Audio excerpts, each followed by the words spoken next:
Welcome back. Welcome in. This is Country Roads Confidential at earsports.com, part of the Paramount Podcast Network. I am Mike Casazza, welcoming in Chris Anderson to dig back into Santa hasn't put his arm in the bag for a while and pulled out questions, Chris. So here we are, Q&A edition. It's been far too long, and yet content is not unpredictable. We know what's going to be in this bag when we pull out the questions, and I don't think there's going to be a lot of surprises with the interest that people have based on current events, good news, bad news. So good a time as any to get back into something we used to do, and we probably can expect how it's going to go today. Yeah, absolutely. When you messaged me and you're like, "Hey, we need to do a Q&A. We haven't done it in a bit." You posted the thread. A few hours later, I went to go check it out, and I was like, "I bet they're going to be asking about basketball coach and maybe a couple other things, but mostly focus on that." And sure enough, there it was, over and over and over again. And I mean, can't blame them. Like that's going to be the hot topic right now. Things going well for football.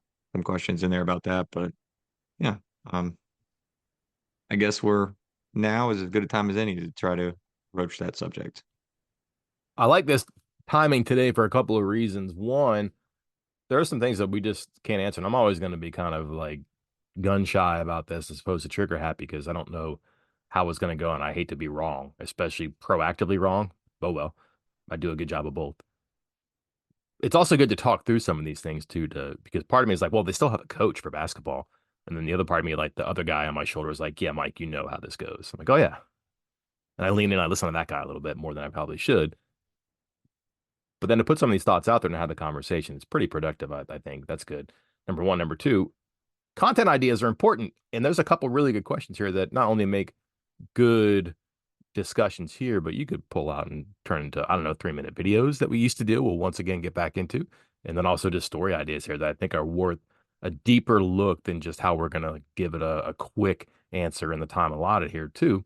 So I'm glad we're doing this because I don't have all the answers, even though the people want us to have the answers. But this will help me get to some intersections and across some bridges to figure out how to do this. And it kind of begins with what's going to happen with basketball, but also what's going to happen with football. And then even that is not just like the imminent stuff about how they finish the portal class or what they do with safeties, but like, hey, who's getting better? Can this roster development thing work? Who's the next wave of redshirt this or that have been on the sideline? Who's the next Hudson Clement, so to speak? I think there's some cool ideas that we can dig out that if we don't get to today, maybe you get to when you do the written portion of this, and maybe we have some future ideas. So that's good. Should we get started?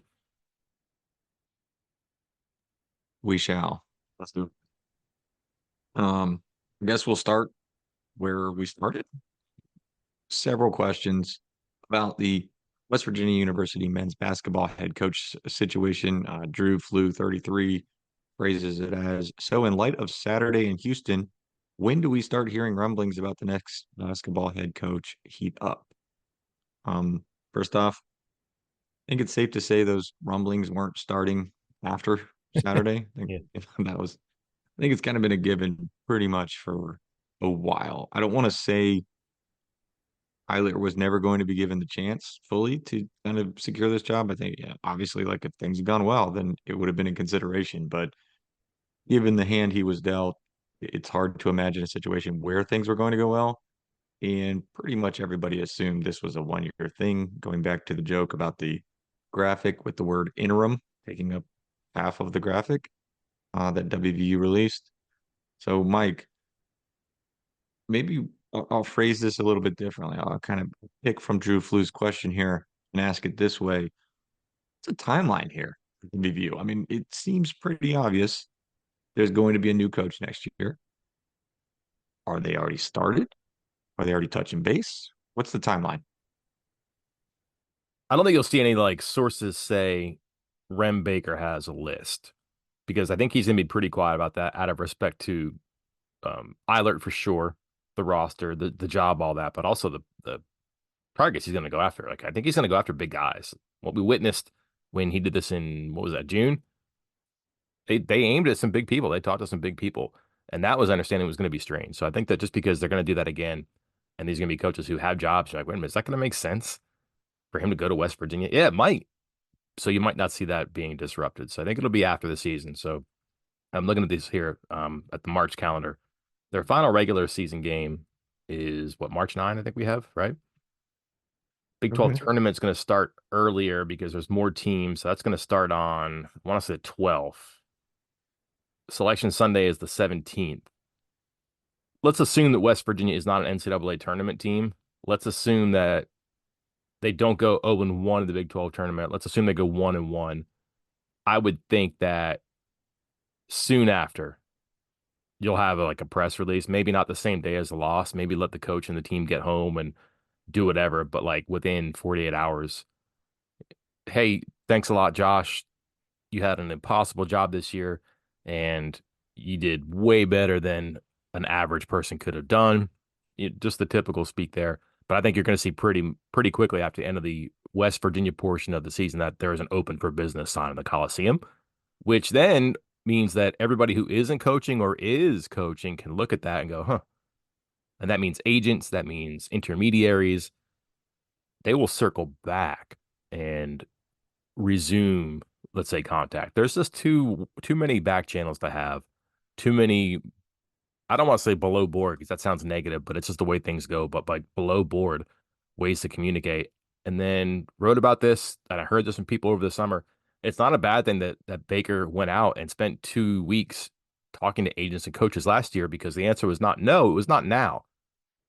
And then one way or the other, like those coaches, those people who talked to Baker or who's Baker talked to those coaches' agents, that's in their ear and they think about it. And they start to think about it when the time comes. And there's gonna be like a low point or a point for a lot of these targets where they say, no, I can't come back here. Or, now's the time to move on. Or it's not gonna get better than this, or it's gonna get worse here.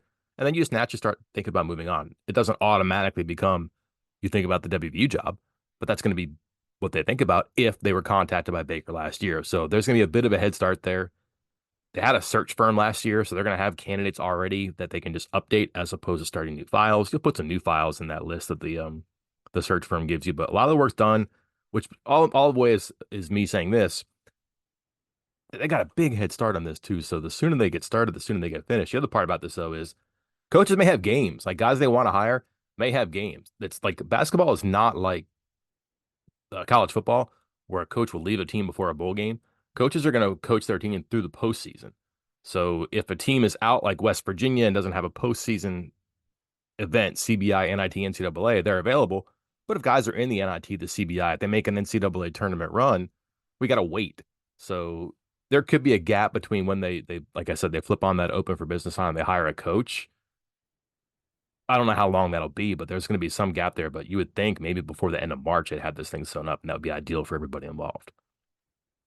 I think for you fans that are listening, we need to find this balance here of you either get your coach earlier because his team stinks this year and is not an NCAA tournament team and contender, or you have to wait a little bit longer because the coach is doing a good job and they're in the postseason and contending. So I think you might want it a little bit later because their team is good. Mike, Then what's each of this though, I, Chris? Like I just if mhm. I can, like I said, like they'll start the search and they'll let Eiler go soon after the game that ends the season. Is that the best idea? Like, would you rather wait a week? What, to let him go? Yeah. Or at least Um, publicize it? Because now because imagine this does turn into like a 3 week search, which would not be unreasonable. Because let's say you only get like a week of your coach that you want not coaching anymore and being available. A week is about a standard amount of time, I would think, maybe a little bit long, but like to talk to a coach, to offer the job, to have him visit the campus, whatever, the contracts back and forth, like that's a couple of days. But that pregnant period in between when you are open for business and when you hire a coach, if it's long, your fans are going to go nuts. And we saw what happened last year over the summer. That was 2 weeks. I just wonder like if they have to be so expedient about that. I think they will. I think it's the right thing because then you can get either a chance to get his life together, even though I think they'll try hard to keep him here.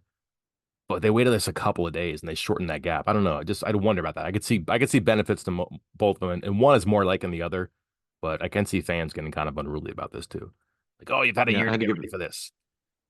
well, I was gonna say I had to give it a second because I also wanted to see if the when the window was would affect my thought process on this. Um, the window being the transfer portal window. Obviously, when a coach is fired, leaves, whatever, retires, all those semantics, it opens a 30-day window for players to leave the team. We witnessed that in the summer. with Huggins being out and West Virginia players entering the portal. The portal for men's basketball, if I'm looking at this correctly, yeah, Monday, March 18th. So that's basically exactly when you're talking about here. This could happen because the last game's March 9th, then you get into the Big 12 conference play, and then that's probably when a decision is going to be made around that. So that transfer portal window should not affect that decision much. But yeah, I'm with you. I don't know how long you want this to go. Fans, I mean, you kind of want to get in front of it and tell them, hey, yeah, I know you're going to say you've had a year to do this, but you still need to wait and let the good coaches finish their season because they're probably in the tournament. But Mike, I'm seeing through your word games, your journalism word games Mm. here, where you said you don't think there's going to be any reports of sources say Ren Baker has a list. But does Ren Baker have a list? Oh, he does. Yeah, no doubt. Okay. Again, he did this last year, Yeah. and there's a quality of coaches that you would keep on your list that again just didn't say absolutely no, not West Virginia, but it said this is too weird. I can't do this right now, and you just say okay, but like just Because that happened, right? Like that, like yeah. we heard that happened. Like there were good coaches that were like, hey, this is a job I might be interested in, but this is strange and bad timing. Yeah, went over a couple of them last year. So if you're paying attention, you know guys from I don't know, let's say out west who have Pennsylvania connections, or guys who are I don't know, maybe you've seen already this year. Like these are guys they talked to, and that was just like can't do it now, can't. Guy like there are players that or they are players in this game right now that are looking out because like a lot of these guys could definitely make this move, and it wouldn't be unusual because there's just things that are strange with college basketball right now with the way conferences are realigning, the way that like the mid majors are good, but they're still not major college coaches, major college programs. So there's a hunger to get up into this level, and West Virginia's going to have one of those really good jobs that's open that has been open forever too. So, and I say that because like it's not only that Bob Huggins was here, but like they they pretty much went from Beeline to Huggins like in the time it takes to order a meal and pay the check. It was pretty quick because they knew they could get him. So they didn't even have a coaching search back then. So this job hasn't been open since what the early 2000s. Totally different job now, and people are like looking at this one to make it work. So people did not say no. They just said like, don't take it personally, but this is a really screwed up situation right now, and I can't get into it because of all the things I have going here. So I would there's a list for sure. Okay. You lead me right into the next question. This one from WV Nomad 7. You, Mike, are the potential hire for the basketball vacancy at WVU. What makes you take the job and what keeps you from taking it? I don't know what would keep me from taking it unless you come in, and you're like, oh my gosh, who could be? Oh my gosh, Kobe Johnson was scalping tickets. We're gonna have huge NCAA problems here, right?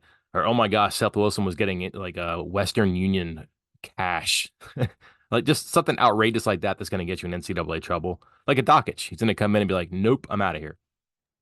That would be the only Wow. Wow. thing. Wait, the headline, Mike is the new Dan Dockage. This is great. This is fantastic content, Mike. Thank you. Yes. Thank you for comparing yourself to Dan. Yeah. That's great. So something like that where the coaches comes in and says, this is a mess. I don't want to do this. And I just don't think that's going to be the case. Like part of the season here is making sure that the house is clean for whomever comes in next. Like this is an Airbnb right now. And you have the cleaning crew come in and make sure it's in the best shape for whoever's next. So it's gonna be way more inviting. And why would you take it? Chances are you're gonna have close to 13 scholarships to devote. There's just not gonna be a lot of players who can or will come back, and a coach is gonna come in and be like, "Do you like you? Do you want to play for me? Oh, you don't? Okay, out." Like, so you're gonna have close to 13 scholarships, and you're gonna have a lot of time, and you're gonna make a lot of money. So you're gonna have it's gonna you can turn things around quickly because the portal now in basketball, you're gonna have understanding that this is gonna take some time because you may be moving from Power Five to Power Five or from a successful mid major to Power Five. So there's some natural period of adjustment there. It's new. I get that. And the Big 12's hard. So give them like a 2 year understanding, let's say a year zero if you must, whatever. But you're gonna have some time because you're gonna have again Oh, close to this is 13 beautiful. scholarships. Yeah, you're gonna have close to 13 scholarships. So like you're gonna have a lot of leverage, but also a lot of levity to do what you want to get it into your style. And like if you're a coach that does things a little bit different, you zag. I don't think you have to do that for WVU basketball, but if you're a coach that has a crazy offense or a crazy recruiting style, or you want just layups and 3 pointers, something like that, and it's gonna take you time to build a roster and a style, there's going to be an understanding in place here that you're going to have time and you're going to have resources to do it. So it's very attractive. Okay. So this takes me back to a conversation I had in June. This was during the Huggins, departure and the first time they attempted this search. And Mhm. I remember I was standing at a recruiting camp in Morgantown, had to walk away from the camp to go on one of those, Sirius XM radio spots where they were talking to me about this. And I said during that interview, and I want you to tell me if you agree with me or not on these. I think I had three different angles here. And I said, when you're looking at it as a coach, you're probably looking at three different things. One, do I have the facilities to attract top talent? I'm talking specifically about facilities, not resources total, facilities. Separate that out. And I say West Virginia is top 25, top 15 with the facilities. I mean, we've heard stories of other programs coming to Morgantown to see how they set it up so that they can do the same thing at their place. Sure. Agree or disagree? That top Absolutely. 25, top. Okay. The second thing I said was they're also going to have the resources, in this instance being NIL money, to acquire top 25 talent. Are we on the same boat there or no? I don't think it's going to be the same as it was. I think it can get there, but that money that went toward the NIL this year, that was given with a hey, let's get this going. This is not an annual gift from me, not an annual gift from us, not an annual thing we're going to do. Let's see if it works. And a lot of that stuff was due to a beholdenness to Bob Huggins and Jay Kuntz. I'm not sure either one's back next year. We'll see. So that's not an automatic to me. That's going to take some work to make sure the NIL is up. Can it be a top 25? Sure, it is right now. Can it be? Sure. Will it be? I can't I can't check that right now. Okay. And then the third prong here was salary. And I believe at the time, Bob Huggins was a top 10 salary for head coaches in college basketball. So I said, between the three main things you're looking at, if you are a candidate for a head basketball coaching job, you have a top 15 facilities, top 25-ish in NIL and resource money, and top 10 in salary. So it is not wild to me to think that a top 15 coach would want to come to West Virginia. And I mean, I remember like the show that I was on, they really pushed back on that. Made me think I was being a bit of a homer here. Am I crazy? 15 is such a big number. You know what I mean? Like Yeah. I mean that in two ways. It's elite because there's only 15 of them. Man, how many teams could you put into the top 15 conversation? I know it's just 15, but there's a lot. And I think that's just the way the college basketball is right now. So is it a top 15 job? I think a lot of people would say yeah. A lot of people would say no. And there's a group in the middle that would be like, it might be. It might not be, but it might be. So I wouldn't say hard no, wouldn't say hard yes, but I think that you could definitely have that conversation. That's a cop out, but it's just some years it is, Okay. some years it isn't. But it's, I mean, again, a major conference job, Big 12, as good as you get in practice facility, you're going to have money on staff and the head coach, like you have private jets for travel, like all that stuff is there. You have good relationship with donors that you're going to have to work to maintain. Like Bob Huggins had support at the pickup of a phone to do this and to go here. I'm not sure that's transferable to anybody that follows automatically, but it could certainly be stimulated again if you get the right person in charge. So there's certainly potential there. Yeah. 15 seems Basically, steep. 15 does seem steep. 20, I would have a harder time disagreeing with, but like again, 15 is a big number, but you could put a lot of people in that 15 too. right. Yeah, like I don't think like what's another top 15-ish team? Like Maryland. Like I don't think somebody's leaving Maryland to come to West Virginia necessarily. But for those who are out and looking for a job, guys who are looking to move up from mid majors, I think West Virginia might be one of your most desirable destinations right now, Yeah. given what they could offer you. Okay. Do we want to at this point in time give our some names that we are would be looking at for head coaching job next year? We want to save that for a little bit later. I mean, you're the boss. You're the VIP Geppetto here. What do you think? Okay, well, Yidio 10 asks who are the top three options for your personal hot board. I don't know. Let's just a name or something that maybe we've heard, or maybe some guys that are moving up, or maybe we heard the first time around that might still be mentioned again the second time around here. I think you have to call John Beeline again, just because it'd be weird if he didn't. I don't think it happens, but like that, what I don't think that was gonna be a 1 year deal. I just don't think it was. So why wouldn't you? If you're having conversations about multi-years, why wouldn't you do it? Trouble is, it's a totally different situation now than it was in June. So I don't know that, that gets done. Guys that you'd heard about before, and these are big names, but like I'm not talking Roy Williams and Jay Wright. I don't think that happens. I think that was a situation where like in January it makes less sense than I might have made in June. So then some other names, Chris Holtman was one, Andy Enfeld was one. I would imagine they'd be in there again. You'd have to probably talk to people about Ben McCollum. Now these are the familiar customers that we had last time. Since then, like they were going to talk to, trying to think of some other guys here. Bob Ritchie at Furman was a guy they wanted to talk to. Pat Kelsey was a guy at Charleston they wanted to talk to, and they may have had conversations or contact. I think that you could have those conversations again because those guys aren't going to go anywhere.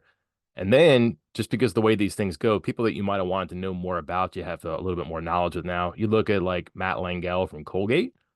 I think you'd probably have to be silly not to talk to like Mark Byington from JMU. Trying to think who else in my head here. Oh, then like the guy that like people have been watching because he's a program architect. He does not have like a footprint necessarily, but Nico Medved at Colorado State is a guy that's going to be popular. And I think that those are people that you would, top of my head that, maybe people haven't mentioned. Those would be obvious ones. And you have some names that are like out there that are coaches you've heard of before that have done it at this level or projected to it at this level that you've heard of nevertheless, like Anthony Grant at Dayton. I don't know that Shaheen Holloway's leaving Seton Hall or has done it yet, but that's a guy that's going to be popular because of what he's done and kind of his personality. So top of my head and names I've jotted down because I've heard before, those would be ones that I think are going to get some attention for sure. But that is not an exhaustive list though. Man, that sounds like you've already written the hot board, Mike. You just want to go ahead and post it for everybody on the board? You know I they want it. just all the volleyball hot board stuff I got in the corners and conversations I never imagined. Well, that's was something I was going to mention related to the women's volleyball coach search. When Ren Baker did his meeting with the media the other day, he touched on that and he said something that kind of will go with everything. It's not shocking, but he did say, "I use a search firm for every coaching search. Like there were no exceptions. It sounded like so. Looks like that will be coming back around again for this one." Hmm. But they're more like ancillary, like clerical stuff. They can Mhm. help. They can get you files on people because they know the agents. They can get you meetings set up quicker. It's faster. They have connections and they have files on people. So like, hey, you know what? We've heard really good things about Drake, Darian DeVries. And let's say Baker doesn't know him, but be like, boy, a lot of my peers or ADs or assistant coaches or coaches said Darian DeVries is a guy. I don't know him. Do you guys know him? And the search firm goes, actually, yeah. And they go to their file, oh, DeVries, here it is, and you get him the Darian DeVries file, and now you're up to speed on him. So like that's a good accessory in a search like this. Yeah, that was something else he mentioned, I think, in that same meeting with the media about um basically he has his list and then he wants to get a list from the search firm and then compare them and then yeah, like you said, get all the clerical stuff, get all the things set up. So it is beneficial, but he will definitely be using one again this time around for this. Mhm. Phew. Mike, I don't want to like hammer home like negative basketball stuff, but there were a couple questions here about where I'm trying to find the one here where it was just essentially how many of the players from this roster, basketball roster, will be on the team next season. Here you go. D Sands 7. Well, he asked like there was somebody else asked just essentially look at this WVU men's basketball roster. Give me don't name names. Just give me a number. Set you're Vegas. You're the sports book. Out of the 13 scholarship players on West Virginia's roster, what's the over under that you're setting here?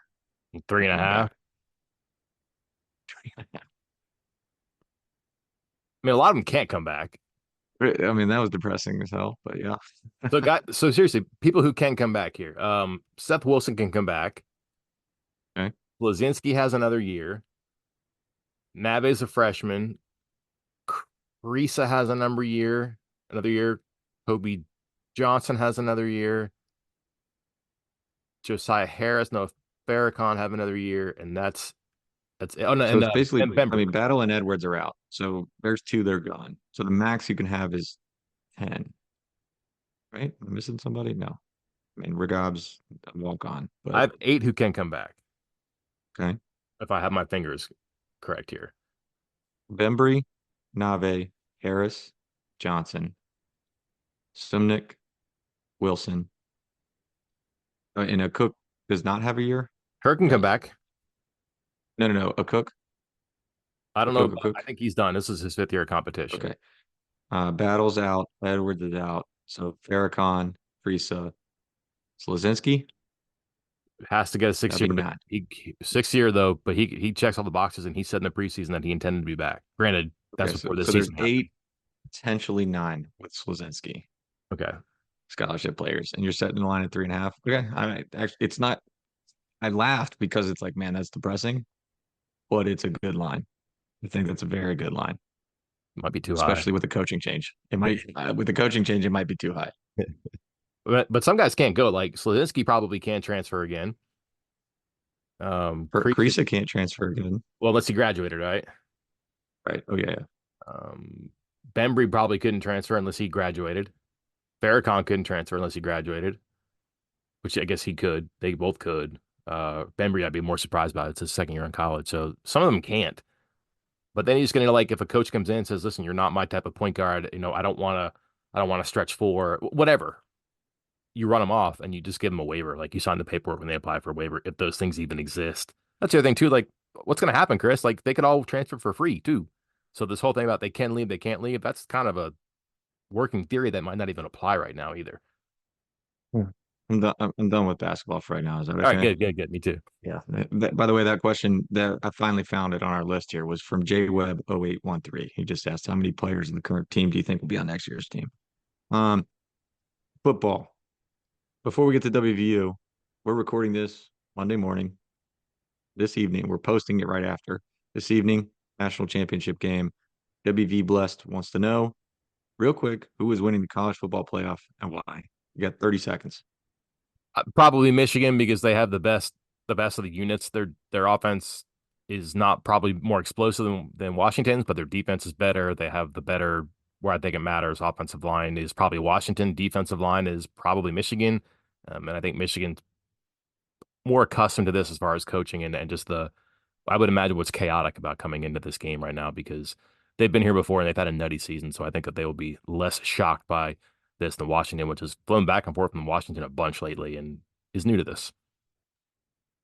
I'm with you. I will be rooting for Pac-12 powerhouse Washington, but fear that Michigan's defense is just too much to overcome. The way the clinic they put on against Alabama Yeah. was amazing. So I just don't know if they're going to be able to overcome Michigan's defense.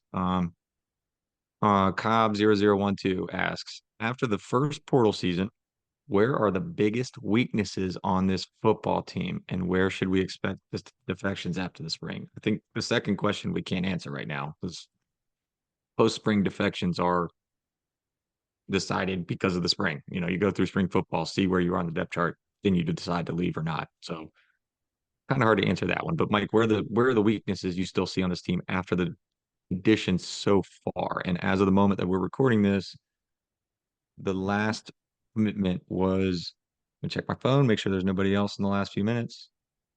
Xavier Bosley, the offensive lineman from Jacksonville State. Nobody else yet. There's no obvious answer, right? I don't think so. I love the talent they've added at corner, but that position is so thin that I'm like keep adding, keep going. Add another one and another. There's no amount of transfers they can add at corner that would make me say, okay, you're good. And that's a numbers thing, not really a talent thing, because I like the talent they've added. Yeah. Like tight end, I'm like, oh, they want to get that multi-year tight end. And like, what are we talking about here as far as like making a splash at tight ends? You got a guy who's probably as good as you're going to get out of the portal in Taylor. So why even mess around with that as an idea? The special teams, okay. Like I'm looking underneath the rug right now, trying to figure out what we're missing.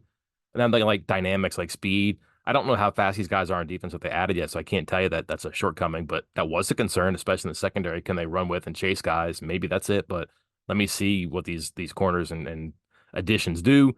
Linebacker, I'd feel better with more people. Probably that might be my answer because, like, similar to you, They might have more people, but I would just feel better with more, especially they're going to this like 3-4, which again, it might just be two linebackers. Still, you'd like to have some depth there. And maybe they're getting there, but and I know Carrico is a good prospect, but just hasn't been a college player yet. So let's see what happens. I'm with you. Just the broad secondary, because it does sound like this was an interesting thing that Brown said. Let's get them on campus to figure out where they go first. That is about as non-specific for something as you'll hear a coach say, who's as specific about everything that Brown is, because he is. He's detailed, disciplined in his approach on stuff. But to just say, let's get defensive backs here and figure out, start them at one position, can they work in the other? Corner and safety are a different world, and to be that open to it makes me think that they are looking for people that can just play defensive backfield and to figure it out, which makes me think that they probably should continue to add to that. Yeah, I'm with you. Linebacker, that's a good point. Just yeah, you like what you got there, but they're still young. They're still injured. I mean, like two of the guys you're relying on are coming back from devastating injuries. Um, that's always a thing to be concerned about. And yeah, I mean, cornerback, they got like, let's be blunt here. They got incredibly lucky, like injury luck there. I mean, they rode two guys the entire season. Mhm. Like 98% of the snaps for two guys the entire year with no injuries. That's not going to happen again. So they need bodies back there. Um, where was this the question I was just about to ask you? We got to finish on something here. That multiple people asked. We always try to get to the ones where multiple people ask the same question. So NC Wayward Ear and Mid Blues asked both about Dante Wright's replacement at safeties coach for WVU. Any thoughts? Really interesting, Chris, what they're going to do, because last year they had a hard time getting established coaches to leave. And sometimes the coaches were really picky and pushy about what they wanted because they knew they were walking into a situation that wasn't guaranteed for the future. So they asked a lot because they were promised nothing. What I mean by that is like, hey, I'll come here. It might only be a year, but it's going to be a year that's lucrative for me, which means I want a title or I want a role or I want money. And West Virginia could not convince a lot of people to do that, or maybe the targets that they wanted. And that's how you end up with like two coaches who had a combined 1 year of FCS, or excuse me, Division One experience, and that was FCS. That shouldn't happen this year, right? Like they are in a better position. They're dealing from a position of strength. I'm just curious about what they do now. Can they get a guy who's a sitting coach? Is it from the coaching tree? Is it absolutely a safeties coach? Are we sure about that? Ooh, good one. I was ready to go there too. Go ahead, keep going. Jadon Brown works with corners, but he's a secondary coach. If you find a guy that can recruit, that gets along with the staff, and who can coach cornerbacks, I think you would say the cornerback has not been a strength on the field. And maybe instead of a safeties coach, you hire a corners coach and you get that going. Fresh start, new players, old players, young players. Get a new coach in there that can invigorate this. I don't have specific names on this one as of yet. I've heard ideas. Where that goes, I don't know. But I'm really curious here. Like, I think they should aim a little bit. They're not going to pull people off the sideline of tonight's game. I know that. But they also shouldn't be getting somebody who was like the assistant secondary coach for the Broncos either. Like somebody who should have some college experience, who can recruit, who knows about the players, who knows about high schools. I think they're in a position where they could be able to do that now. And can they make it exciting and enticing enough? Which again, is it title? Is it money? Is it corners as opposed to safeties? It's this is an adventure that they're on right now that I'm actually kind of intrigued by, like a rather ordinary transaction, but I feel like it can go a bunch of different directions that will have something to say about what Brown wants to do and who he wants involved. With you that they're likely going to search big, go big, start big, and come back down if necessary. I want to throw out the what is likely going to be considered the non-sexy decision, something along the lines of Bilal Marshall, somebody that is a current graduate assistant, and it ties in multiple things you're talking about here. Uh, his name's Javon Codlin. They call him J Cod. He is part of the secondary. He's a graduate assistant. He has been, if you're like, hey, that name sounds familiar, you likely read some of our recruiting stories because he is very involved as much as one can be as a GA with recruiting. He connects with a lot of players. If you go and talk to some of the transfers that committed, if you talk to some of the high schoolers that committed in the secondary, they mention him by name a lot and spend time with him when they come up on campus. He was a cornerback. He played cornerback in college. He played cornerback like an indoor football league. Just like you mentioned here, Shadon Brown at his previous stops, defensive backs coach, safeties coach at Louisville before he came to West Virginia, and he's been the quote secondaries coach or defensive backs coach at West Virginia as well. maybe he moves to safety, starts coaching some of his old guys again. Godlin takes over cornerback. He brings in some more recruiting prowess, connection with the guys, great relationship with the staff. So again, I don't that's not where they're going to start. At least I don't believe, but that could be something along the lines. He's got all the same kind of connections and traits that Bilal Marshall did when we were like, hey, Bilal Marshall coming back is a real possibility. And that's why I think Godlin could be a real possibility for that too. Let's see, Mike. I think that covers all of the questions for now because we're starting to run out of time. But again, like you mentioned, we are going to come in with a written form, answering a bunch of the rest of the questions. We are also going to take a couple of these because, again, break. Hey, maybe giving you guys a break, let you reset because we got some good questions in here, and we're going to do a couple 3-minute videos for that. Hopefully, Wednesday and Friday, get back on our usual schedule. Maybe even a full story on one or two of these. Some again, really good questions in here. All of them will get answered over the course of the next few days. I just sent you a very important DM as update the situation. I want to get your live Uh-oh. reaction. Don't share the details, but I want to get your live reaction to this because Oh, I'm okay. now not qualified to talk about this. Oh God. Sent a photo. Sent a photo. Oh, Mike. What did I do? I don't know. Now I'm gonna check myself. Oh, I'm still good. Oh, come on. I'll just say this. I've been blocked by someone. I have no idea how I got blocked by somebody. I was trying to reference something and I don't know how to deal with this. I frankly don't care, but it's kind of funny that this just came across my desktop there. I'm gonna go repair my hurt feelings Hmm. and have plenty more on the site coming up. Basketball interviews today, game tomorrow, a lot of football offseason yet to cover. Until then, I am Mike Casaza. And I'm Chris Anderson. We'll talk to you then.